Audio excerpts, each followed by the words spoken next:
प्रिय श्रोते हो, विकास बलवंत शुक्लचा नमस्कार.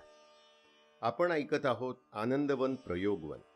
डॉक्टर विकास आमटे यांनी सांगितलेली आनंदवनाची कहाणी. आज ऐकूया चौथ्या प्रकरणाचा दुसरा भाग.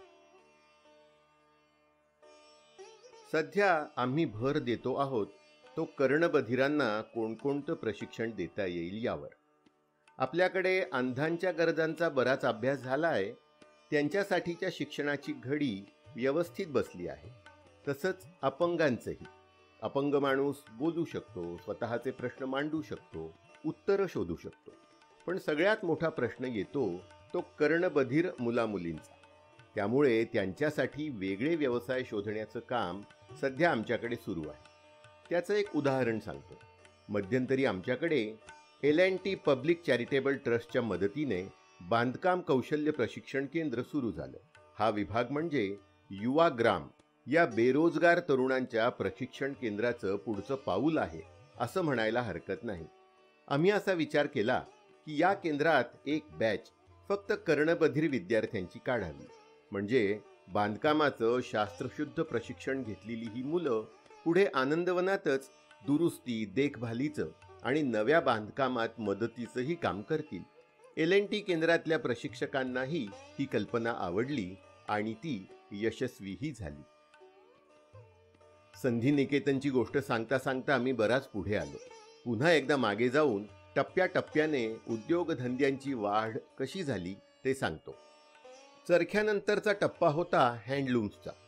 आनंदवनात हँडलूम्स आले ते साधारण 60च्या दशकातच. त्यावेळी कुष्ठरुग्णांमध्ये विणकर समाजातले काही लोक होते. त्यांनी हा व्यवसाय सुरू करण्याची तयारी दाखवली. आनंदवनातल्या रहिवाशांची कापडाची गरज भागवणंही गरजेचं होतंच. आनंदवनाची लोकसंख्या वाढत गेली तसतशी हँडलूम्सची संख्याही वाढत गेली. पुढे पॉवरलूम्स आले. पण तरीही हँडलूम्सवर विणलेल्या कापडाचं महत्त्व कायम राहिलं. शिवाय सरकारी पातळीवर हँडलूम्सना संरक्षण द्यायचं म्हणून पॉवरलूम्सवर एवढ्या अटी आणि निर्बंध लादलेले होते की काही प्रकार केवळ हँडलूम्सवरच विणले जायचे. आजही चित्र तेच आहे. उदाहरणार्थ, पॉवरलूम्सवर उभा रंगीत धागा टाकायला परवानगी नाही. ते काम करायचं असेल तर हँडलूम्सवरच करावं लागतं. त्यामुळे आजही आनंदवनात 20-22 हँडलूम्स आहेत. 1974-75 मध्ये मी उद्योगधंदे वाढवण्याच्या मागे लागलो होतो. तेव्हा मी सरळ आमच्या कार्यकर्त्यांची मीटिंग बोलवली. म्हटलं, आपल्याला आनंदवनात उद्योग वाढवायचे आहे. त्यासाठी काय करता येईल याचा सगळे मिळून विचार करूयात. बरीच चर्चा झाली. कोणी कोणी काय काय सुचवलं. आपल्याला जे कौशल्य येतं ते इथे करून बघण्याची तयारी दाखवली. सगळ्यांच्या अंगात उत्साह संचारला. आमचा सुधाकर कडू आनंदवनात येण्याआधी डॉक्टर शिवाजीराव पटवर्धनांच्या तपोवन या कुष्ठधामात होता. तिथे साऱ्या विद्यार्थ्यांना कोणता तरी एक उद्योग शिकावा लागायचा.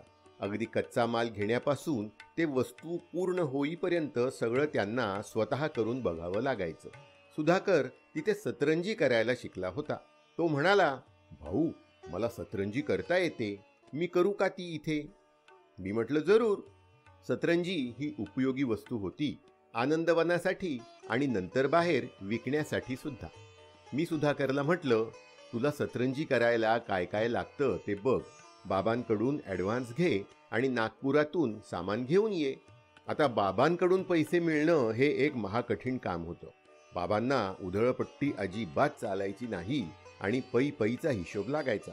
सुरुवातीच्या काळात बाबा ताईंनी इतक्या कमी पैशात दिवस काढले होते की आमची कामं म्हणजे त्यांना उधळपट्टीच वाटायची.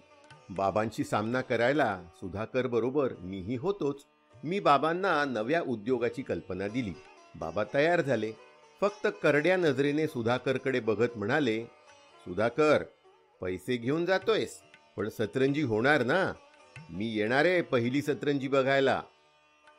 सुधाकर नागपूरला जाऊन सामान घेऊन आला. पण सूत विणण्याच्या कांड्या आणि सूत ओढण्याचे पंजे त्याला तिथे मिळाले नाहीत. शिवाय रंगीत सूतही मिळत नव्हतं. मग आम्ही ठरवलं की कांड्या, पंजे वगैरे आपण इथेच तयार करायच्या. मी त्याला म्हटलं, दाखव मला तुझी कांडी कशी असते ते. त्याने लगेच कागदावर एक चित्र काढून मला समजावून सांगितलं. मग मी रात्रभर जागून लाकडाच्या कांड्या तयार केल्या, रंग आणले. आमच्याकडे रंगाचं काम येणारे काही कुष्ठरुग्ण होते. त्यांनी सूत रंगवण्याची जबाबदारी घेतली. रंग कसा तयार करायचा, तो किती गरम असताना त्यात सूत सोडायचं, ते कसं वाळवायचं, याचे बरेच प्रयोग झाले. आणि एके दिवशी सगळ्या जय्यत तयारीनिशी सुधाकर सतरंजी विणायला बसला. त्याच्यासोबत हे काम शिकण्यासाठी आणखी 4-5 जण. पहिली सतरंजी बनवताना बराच वेळ गेला, चुका झाल्या, पण अखेर एक छोटी सतरंजी तयार झाली. ती बघायला बाबा सकाळीच स्वतः सायकल चालवत हजर.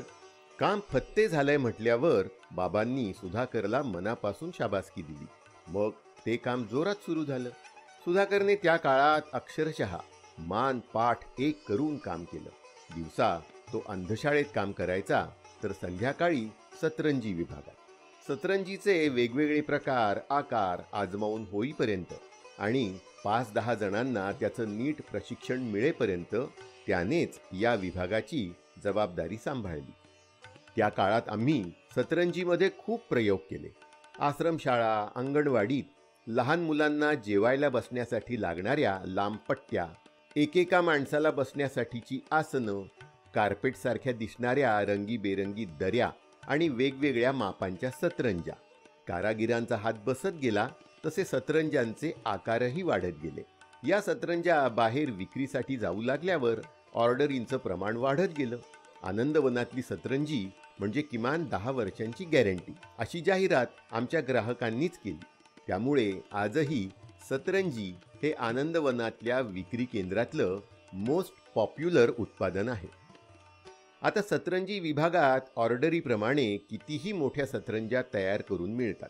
त्यामुळे आनंदवन MIDC मधला एक मोठाच्या मोठा हॉल फक्त सतरंजी विभागासाठी आहे. गंमत म्हणजे आमच्याकडे हे एकच काम असं आहे की जे सुरू झाल्यापासून त्याच्या तंत्रज्ञानात काहीच फरक पडलेला नाही. इतर ठिकाणी आम्ही काळानुसार काही ना काही सुधारणा करत गेलो आहोत. तसा प्रयत्न इथेही केला, पण यंत्राचा वापर करून तयार झालेल्या सतरंज्या विसविशीत झाल्या. त्यामुळे तो प्रयत्न सोडून आम्ही पुन्हा हातानेच सतरंज्या विणू लागलो. पण हातावरचं काम असलं तरी आमचा सतरंजी विभाग येऊन बघाल तर चाट पडाल. तब्बल 40 फूट लांबीचे ताणे लावून मोठमोठ्याल्या सतरंज्या विणण्याचं काम चाललेलं तुम्हाला दिसेल. उत्पादन वाढवायचं तर हँडलूम्सच्या पुढे एक पाऊल टाकून पॉवरलूम्सही बसले पाहिजेत, अशी बाबांची इच्छा होती. त्यावेळी पॉवरलूम्स घ्यायचे म्हणजे सरकारची मान्यता आणि लायसन्स म्हणजे टेक्समार्क लागायचं. त्यानुसार आम्ही अर्ज करून मान्यता मिळवलेली होती, पण अजून लायसन्स आमच्या हातात येत नव्हतं. 3-1 वर्ष अशीच गेली असतील. एकदा 1983च्या मित्रमेळाव्याला दिलीप हेरलेकर हा मुंबईचा टेक्स्टाईल इंजिनियर आनंदवनात आला. मित्रमेळावा झाल्यावर तो 2 दिवस इथे थांबला होता. तो फिनले मिलमध्ये काम करायचा. त्याच्या क्षेत्रातला उद्योग म्हणून मी त्याला हँडलूम विभाग दाखवला आणि पॉवरलूम्सचं भिजत घोंगडंही त्याच्या कानावर घातलं. मी त्याला म्हटलं, तू रस घेतलास तरच काहीतरी होऊ शकेल. त्यानेही उत्साह दाखवला. म्हणाला, बघतो काय करता येतं ते. तो मुंबईला गेला आणि झपाटून कामालाच लागला. त्याने मिलमधल्या त्याच्या सहकाऱ्यांसमोर हा विषय काढला. त्यांच्याशी बोलताना त्याला कळलं की त्यांच्या मिलमधून बाहेर पडून सरकारी नोकरीत दाखल झालेले इंदुशेखर राव या नावाचे अधिकारी नेमके टेक्स्टाईल कमिशनरच्या ऑफिसमध्ये चांगल्या पदावर काम करत आहेत. त्याच्या सहकाऱ्यांचं म्हणणं पडलं की त्यांना भेटून किमान त्यांचा सल्ला तरी घ्यावा. मग दिलीप एका ज्येष्ठ सहकाऱ्यांबरोबर त्यांना भेटायला गेला. योगायोग असा की हे गेले होते रावांकडे सल्ला घ्यायला, पण तिथे गेल्यावर कळलं की आमचं लायसन्स सँक्शन करण्याचे अधिकार त्यांच्याकडेच होते. त्यांच्याशी बोलल्यावर हा उलगडा झाला की नागपूरमधल्या अधिकाऱ्यांच्या गलथानपणामुळे हे काम मागे पडलं आहे. हे काम लगेच मार्गी लावण्याचं आश्वासन राव यांनी दिलीपला दिलं आणि त्यानुसार अक्षरशः 3 आठवड्यातच लायसन्सचं पत्र आमच्या हातात पडलं. पुढे नागपूरमधून त्याची प्रत्यक्षात अलॉटमेंट व्हायला 3 महिने गेले ते वेगळं, पण दिलीपच्या पुढाकारामुळे एक महत्त्वाचं काम मार्गी लागलं. पण तेवढं काम करून दिलीप थांबला नाही. पॉवर लूम्स विकत घेऊन ते आनंदवनात बसवून देण्याची जबाबदारीही त्यानेच घेतली. त्याचा एक किस्सा सांगण्यासारखा आहे. बाबा आणि दिलीप असं दोघांचंही वेगळेपण त्यातून कळतं. लायसन्स मिळालं तेव्हा बाबा त्यांच्या एका ऑपरेशनसाठी मुंबईत होते. दिलीप तिकडे जाऊन बाबांना भेटला. पॉवर लूम्स बसवण्यासाठी पुढे कसं करायचं याबाबत त्यांच्याशी चर्चा करायची असं त्याच्या डोक्यात होतं. पण बाबा म्हणजे महाबिलंदर. त्यांनी दिलीपच्या हातात कोरा चेक ठेवला आणि ते म्हणाले, जे काही करायचं ते तू ठरव, माझा तुझ्यावर विश्वास आहे. दिलीपची आनंदवनाशी ओळख होऊन अजून 6 महिनेही झाले नव्हते आणि बाबा तर त्याला फक्त दुसऱ्यांदाच भेटत होते. पण माणसं ओळखण्याची आणि त्यांच्यावर विश्वास टाकून त्यांना कामात सामील करून घेण्याची बाबांची हातोटी कमालीची होती. दिलीपनेही बाबांच्या या विश्वासाला दाद दिली. खरं तर तो पॉवर लूम्स बसवून देण्यासाठी आम्हाला फक्त मदत करणार होता. पण बाबांच्या या एका छोट्या कृतीमुळे पुढे 1.5 वर्षाने तो मुंबईतली नोकरी सोडून चक्क आनंदवनात दाखल झाला. पुढे 10 वर्ष आनंदवनाच्या MIDCचा सगळा भार त्याने उचलला. संस्थेच्या इतर कामातही त्याचा सहभाग असायचा. बाबा, ताई किंवा मी आनंदवनात नसलो तर निर्णयांची जबाबदारी असायची ती दिलीपवरच. इतक्या सचोटीने आणि निरलसपणे काम करणारा दुसरा कार्यकर्ता माझ्या पाहण्यात नाही. पुढे कौटुंबिक जबाबदाऱ्यांमुळे त्याला मुंबईला परत जावं लागलं. पण त्यानंतरही त्याचं आनंदवनाशी असलेलं नातं तितकंच घट्ट राहिलं. आज तो महारोगी सेवा समितीचा विश्वस्त आहे. दिलीप माझ्यासारखाच इंजिनिअरिंगचं डोकं असलेला आणि प्रयोग करायला उत्सुक. त्यामुळे 1985 नंतर आम्ही उद्योगधंद्यांमध्ये अनेक नव्या कल्पना राबवायला सुरुवात केली. आनंदवनाला एक खंदा कार्यकर्ता मिळाला. मी नेहमी म्हणायचो, आनंदवन मित्र मेळाव्यातून दरवर्षी एक मित्र मिळाला तरी खूप झालं. तसा हा 83 साली मिळालेला कार्यकर्ता. तर काय सांगत होतो? की बाबांकडून कोरा चेक मिळाल्यावर दिलीपने 20,000 सेकंड हँड पण चांगल्या दर्जाचे 4 पॉवर लूम्स विकत घेतले. तो आनंदवनात पहिल्यांदा आला त्यानंतर 6 महिन्यांच्या आत हे लूम्स आनंदवनात बसलेले होते. हे लूम्स वापरण्याचं प्रशिक्षण देण्यासाठी दिलीप त्याच्या मिलमधूनच एक फोरमन आणि एक फिटर घेऊन आला. त्यांनी लूम्स सुरू केले आणि कुष्ठरुग्णांना प्रशिक्षण द्यायला सुरुवात केली. मला या सगळ्याच माणसांचं फार कौतुक वाटलं. हे फोरमन, फिटर स्वतःची हक्काची रजा काढून आनंदवनात राहिले. त्या काळी कुष्ठरुग्णांच्या संस्थेत येऊन त्यांना प्रशिक्षण देणं ही वाटतं तितकं सोपी गोष्ट नव्हती. फिनले मिलमधल्या दिलीपच्या वरिष्ठ अधिकाऱ्यांनीही हे काम करण्यासाठी त्याला पूर्ण पाठिंबा दिला. त्याचे बॉस एक पारसी बाबा होते. ते दिलीपला म्हणायचे, तू अच्छे काम के लिए जा रहा है, हम तुम्हारे साथ है. अशा सगळ्यांचे हातभार लागल्यामुळेच 1983च्या ऑगस्टमध्ये आनंदवनात पॉवर लूम्स धडधडू लागल्या. या लूम्समुळे आमचं उत्पादन कित्येक पटींनी वाढलं. जिथे दिवसाला प्रत्येक माणूस 15-20 मीटर कापड काढायचा, तिथे आता प्रत्येक लूमवर 8 तासात 100 मीटर कापड तयार होऊ लागलं. पॉवर लूम्समुळे आनंदवनाची कापडाची गरज तर भागलीच, पण कापड बाहेर विक्रीसाठीही जाऊ लागलं. इथेही आम्ही दर्जाशी तडजोड करण्याचा प्रश्नच नव्हता.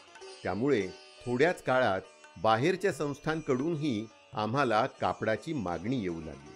पुढच्याच वर्षी साबळे, वाघिरे अँड कंपनीने आम्हाला त्यांच्याकडची 4 नवी पॉवर लूम्स दिली. त्याच्या पुढच्या वर्षी आणखी 10 सेकंड हँड पॉवर लूम्स विकत घेतली. त्यानंतर कामाचा आवाका खूप वाढला. एखाद्या व्यावसायिक कंपनीप्रमाणे आम्ही बाहेर माल पुरवू लागलो. अगदी L&T सारख्या मल्टीनॅशनल कंपन्यांसाठीही आम्ही कापड पुरवलं. त्याचं असं झालं की L&T कंपनीतले एक अधिकारी अनेकदा त्यांच्या चंद्रपूर जवळच्या फॅक्टरीत जाताना आनंदवनात थांबत असत. पण या गृहस्थांनी कधीच आनंदवन फिरून पाहिलं नव्हतं. एकदा कोणत्या तरी कार्यक्रमासाठी त्यांनी बाबांना पाहुणे म्हणून बोलावलं. त्या कार्यक्रमात बाबांनी तिथे जमलेल्या सर्वांना आनंदवनात येऊन तिथले उद्योग पाहण्याचं आमंत्रण दिलं. काही दिवसांनी तिथल्या अधिकाऱ्यांच्या बायकांचा एक मोठा ग्रुप आनंदवनात आला. त्यांच्याबरोबर एक दोघे पुरुष अधिकारीही होते. त्यातला एक नेमका परचेस अधिकारी होता. आनंदवनातले उद्योगधंदे पाहून तो चाटच पडला. म्हणाला, आम्हाला लागणाऱ्या केवढ्या गोष्टी तुमच्याकडे तयार होत आहेत, विशेषतः कापड. तुम्ही त्याचं कोटेशन पाठवा, आपण लगेच ऑर्डर देऊन टाकू. त्याप्रमाणे आमच्याकडून कोटेशन गेल्यावर त्यांची मोठी ऑर्डर आम्हाला मिळाली आणि ती आज तागायत चालू आहे. समाजातली कुष्ठरुग्णांबद्दलची अढी आणि गैरसमज दूर करण्याचं जेवढं काम उद्योगधंद्यांनी केलं असेल तितकं क्वचितच दुसऱ्या कोणत्या उपक्रमामुळे झालं असेल. टीन कॅन प्रोजेक्टच्या सोबतीने आनंदवनात मेटल फॅब्रिकेशनला सुरुवात झाली. सुरुवातीला या वर्कशॉपचा उपयोग आनंदवनाची गरज भागवण्यासाठीच होता. पूर्वी फॅब्रिकेशन होत नसताना हॉस्पिटलमधल्या पलंग, टेबलं, कपाटं सगळं लाकडाचंच असायचं. कुष्ठरुग्णांच्या घरामध्येही लाकडाचंच फर्निचर असे. कौलारू घराचे सांगाडेही लाकडीच होते. अगदी हॉस्पिटलमध्ये सलाईनचे स्टँडही लाकडी असत. फक्त सलाईन अडकवण्याचा हुक तेवढा लोखंडी असे. पण नंतर लाकूड महाग होत गेलं आणि काही वेळा ते प्रचंड जड असल्याने गैरसोयीचं ठरू लागलं. मग आम्ही लोखंडी वस्तूंकडे वळलो. सुरुवात झाली ती पलंग तयार करण्यापासून. टीन कॅनचा प्रकल्प सांभाळणारा गिरीधर असो किंवा त्याच्या हाताखालची इतर मंडळी, कोणीही फॅब्रिकेशनचं काम शिकलेलं नव्हतं. पण गिरीधर पहिल्यांदा तयार होणाऱ्या कोणत्याही वस्तूचं स्केच काढून बघायचा, बाबांना दाखवायचा. त्यात बाबांच्या आणि वर्कशॉपमध्ये काम करणाऱ्या इतरांच्या सूचनांची भर पडायची आणि मग काम सुरू व्हायचं. पुढे मी कामात लक्ष घालू लागल्यावर तर काय, वर्कशॉप म्हणजे माझ्यासाठी प्रयोगशाळा. त्यामुळे गिरीधरच्या प्रयोगांमध्ये मीही सामील झालो. कळत दोघांनाही नव्हतं, त्यामुळे काही घोटाळेही आम्ही केले. पहिल्यांदा वेल्डिंग मशीन आलं तेव्हा ते वापरताना काळा चष्मा लावायचा असतो याची कुणाला माहिती होती? तसे चष्मे तरी तेव्हा होते की नाही कोण जाणे. त्यामुळे आम्ही दोघांनी उघड्या डोळ्यांनी वेल्डिंग केलं. त्याचे परिणाम आम्ही अजूनही भोगतोय. पण ते दिवस मजेचे होते. रोज नव्या कल्पना सुचायच्या. बाहेर कुठे गेलो की काहीतरी नवी वस्तू दिसायची. तशी आपल्याकडे करायला जमेल का हे बघायचं. पलंग, कपाट, डेस्क यांचं उत्पादन आम्ही एवढं वाढवलं की बाहेरच्या अनेक संस्था, सरकारी कार्यालयांमधून आम्ही ऑर्डर घेऊ लागलो. कधी कधी तर अगदी थोड्या कालावधीत मोठ्या ऑर्डरींचं काम यायचं. तेव्हा गिरीधर त्याच्या वर्कशॉपमधल्या सगळ्यांना विश्वासात घेऊन ऑर्डर घ्यायची की नाही याचा निर्णय घ्यायचा. एकदा ठरलं की मग सगळे असे काही कामाला जुंपून घ्यायचे की बाहेरच्या कारखान्यात अशक्य वाटतील अशा ऑर्डरी इथे सहजी पूर्ण व्हायच्या. त्याही वर्कशॉपमधला प्रत्येक माणूस कोणत्या ना कोणत्या प्रकारचं व्यंग बाळगत असूनही. हे चित्र अजूनही कायम आहे. आज वर्कशॉपची जबाबदारी प्रशांत देशमुख हा तरुण कार्यकर्ता तितक्याच उत्साहाने सांभाळतो आहे. अगदी परवाचीच गोष्ट, आदिवासी विकास महामंडळाकडून आम्हाला कपाट, पलंग, टेबल वगैरे वस्तूंची एक मोठी ऑर्डर आली. जवळपास 35 लाखांची. 3 महिन्यात ते काम पूर्ण करून हवं होतं. वर्कशॉपमधल्या लोकांनी हे चॅलेंज स्वीकारलं आणि अगदी वेळेत ते पूर्णही केलं. गिरीधरच्या हाताखाली माणसं तयार होऊ लागल्यावर आम्ही काही नवी उत्पादनंही सुरू केली. त्यातलं एक उदाहरण म्हणजे एअर कूलर्स. आमच्या विदर्भात उन्हाळा प्रचंड, त्यामुळे अगदी गावागावांमध्ये कूलर्सची मागणी असते. शिवाय अशा कूलर्सच्या दुरुस्तीचंही काम मोठं असतं. आनंदवन जनरल वर्कशॉपमधले आमचे कामगार, खरं तर त्यांना कारागीरच म्हणायला हवं, दुरुस्त्यांमध्ये माहीर होते. कारण आनंदवनाचं खटलं एवढं होतं की तिथे सदानकदा कसल्या ना कसल्या दुरुस्त्यांची गरज लागायचीच. कधीतरी बाहेरच्या गावातून एअर कूलर्सच्या दुरुस्तीचं काम आलं तेव्हा तो कूलर उघडून पाहिल्यावर लक्षात आलं की असे कूलर्स आपणही तयार करू शकतो. आतला पंप बाजारातून आणला की झालं. मी गिरीधरला ही कल्पना बोलून दाखवली. तोही एका पायावर तयार झाला आणि खरोखरच आम्ही एखाद्या मॅन्युफॅक्चरिंग कंपनीच्या तोडीस तोड असे कूलर्स तयार केले. एअर कूलर्सच्या यशानंतर आम्ही आणखीही काही प्रयोग केले. त्यातला पहिला म्हणजे एअर कंडिशनर तयार करण्याचा. किर्लोस्कर कोपलँड कंपनीचा कॉम्प्रेसर दिल्लीची बॉडी, मुंबईहून रेडिएटर असं सगळं गोळा करून प्रयोगाला लागलो. वेळ गेला पण AC तयार झाला. हा आमचा आनंदवन मेड AC आजही कार्यरत आहे. तसाच नंतर प्रयोग झाला तो डीप फ्रीजरचा. हेमलकशात प्रकाशला प्राण्यांसाठीचं मटण ठेवण्यासाठी डीप फ्रीज लागायचा. मग तेही करून पाहिलं. आनंदवनाजवळ असणाऱ्या व्होल्टास कंपनीसाठी थर्मोस्टॅट असेंब्लिंगचं कामही आमच्याकडे बरीच वर्ष सुरू होतं. केवळ 20 लोकांचं युनिट होतं हे, पण त्यातून आम्हाला वर्षाला लाखभर रुपये मिळायचे. माझ्याकडे मेटल फॅब्रिकेशनमधले प्रयोग शिकवणारी निरनिराळी पुस्तकं होती. ती वाचून मी वर्कशॉपमध्ये उतरायचो.